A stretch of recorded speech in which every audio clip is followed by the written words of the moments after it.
मोदी जी तमाशा बंद कीजिए, इन बेटियों के साथ आप धोखा मत दो इन्हें, आपने जो वादा किया है वह पूरा कीजिए। हरियाणा सरकार, बीजेपी सरकार क्या काम कर रही है? ये सवाल उठाए गए राहुल गांधी द्वारा जब राहुल गांधी हरियाणा पहुंचे और आईपीएस वाई पूरन सिंह के परिवार से मिले, जिन्होंने अभी 7 अक्टूबर को आत्महत्या कर ली थी। आत्महत्या करने की वजह सिर्फ ये थी कि वह दलित समाज से बिलोंग करते थे और उनको लेकर, दलित समाज को लेकर उन्हें काफी ज्यादा उनके ही ऑफिसर्स द्वारा टॉर्चर किया जा रहा था।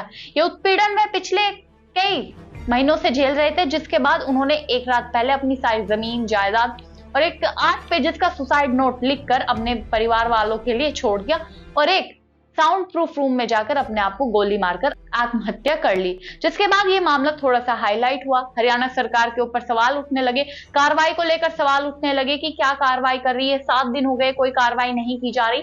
तो इसी बीच राहुल गांधी हरियाणा पहुंचते हैं और वाई पूरन सिंह के परिवार से मिलते हैं।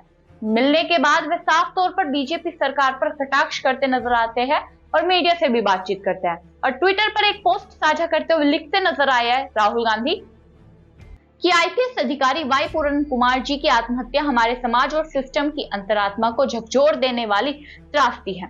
इससे पीड़ादायक क्या हो सकता है कि वाई पूरन कुमार जी की पत्नी एक सप्ताह से अपने पति का सम्मान पूर्वक अंतिम संस्कार करने का इंतजार कर रही है।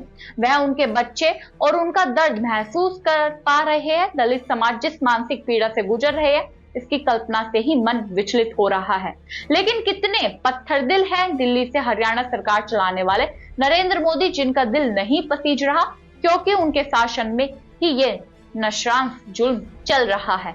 दिन बीते जा रहे हैं मगर अभी भी कोई गिरफ्तारी नहीं हुई है। यह साफ अन्याय है। प्रधानमंत्री और हरियाणा मुख्यमंत्री तुरंत कार्रवाई करें, दोषियों को सजा दे और इस दलित परिवार को न्याय और सम्मान दिलाए।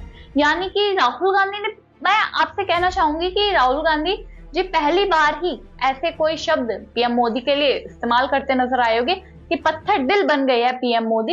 और जब वे प्रेस कॉन्फ्रेंस कर रहे थे उसमें भी उन्होंने कहा था कि मोदी जी ये तमाशा बंद कीजिए और इस नोट में साफ तौर पर कहते नजर आए कि बीजेपी सरकार को, मोदी सरकार को, हरियाणा सरकार को इस मामले पर सख्त कार्रवाई करनी चाहिए। जब प्रेस कॉन्फ्रेंस कर रहे थे, क्या कहा था राहुल गांधी ने?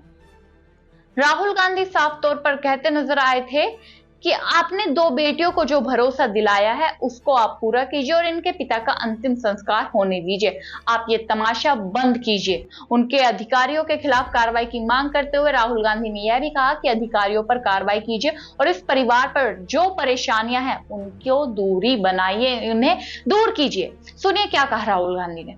एक सेंसिटिविटी है, ये एक सर्विंग ऑफिसर है, तो ये एक सर्विंग ऑफिसर हैं।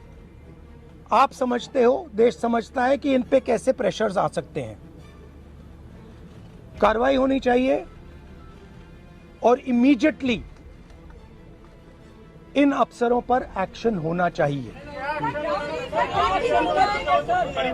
एक्शन होना चाहिए। आप अरेस्ट कीजिए, आप अरेस्ट कीजिए। फॉल्सली ये केस लगाया गया है, आप अरेस्ट कीजिए, एक्शन शुरू कीजिए। Thank you. आपने सुना, राहुल गांधी साफ तौर पर पीएम मोदी से गुजारिश करते नजर आ रहे हैं कि कृपया कर इस मामले पर आप अपनी भूमिका निभाइए। आपकी सरकार क्या काम कर रही है? जो 7 दिन से केस पेंडिंग पड़ा है, ना उसका अंतिम संस्कार हो पा रहा है। ये तमाशा आपने जो लगा रखा है, इसे तमाशे को बंद कीजिए। और इनकी बेटियां भी परेशान है। समाज में आज भी दलित समाज को किस तरीके से देखा जा रहा है उस पर कोई भी कुछ नहीं कहना चाहता। इसके बाद राहुल गांधी की तरफ से एक और ट्वीट दलित समाज को लेकर सामने आया, जिसमें वह हरिओम वाल्मीकि का भी जिक्र करते हैं, जो यूपी के रायबरेली में केस हुआ था। उन्होंने कहा मारने वालों ने कि हम बाबा के लोग हैं, और वह व्यक्ति हरिओम वाल्मीकि जो पिट कर मर गया, वह राहुल गांधी से मदद मांग रहा था, उसका भी जिक्र किया गया राहुल गांधी द्वारा। राहुल गांधी साफ तौर पर कहते नजर आए कि दलित समाज अभी भी इतनी सदी में आगे पहुंचने के बाद भी उत्पीड़न का सामना कर रहा है। दोस्तों, राहुल गांधी के इस बयान पर आपकी क्या राय, कमेंट बॉक्स में जरूर बताइएगा। तब तक के लिए नमस्कार।